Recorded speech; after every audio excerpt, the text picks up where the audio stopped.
gedəndə payız düşdü qəlbimə. Sustu yollar, danışdı səssiz kədərimlə.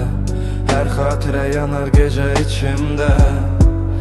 Adın qaldı kül kimi dilimdə. İllər keçsə də izlər keçməz. Sənin nəfəsin elə də itməz.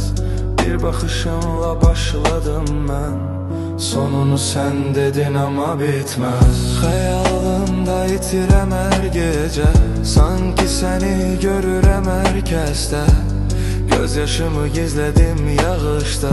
Sevgin qaldı ürəyim ağrısında. İllər keçsə də izlər keçməz. Sənin nəfəsin elə də itməz. Bir baxışınla başladım mən. Sonunu sən dedin amma bitməz.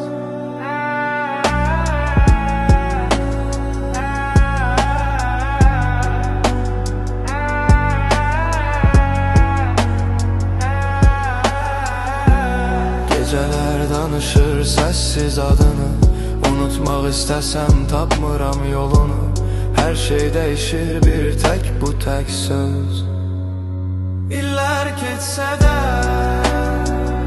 izlər keçməz. Sənin nəfəsin hələ də itməz.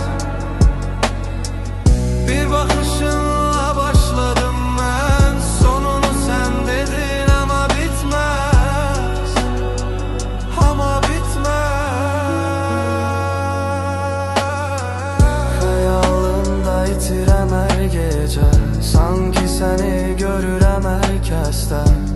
Göz yaşımı gizlədim yağışda. Sevgin qaldı ürəyim ağrısında.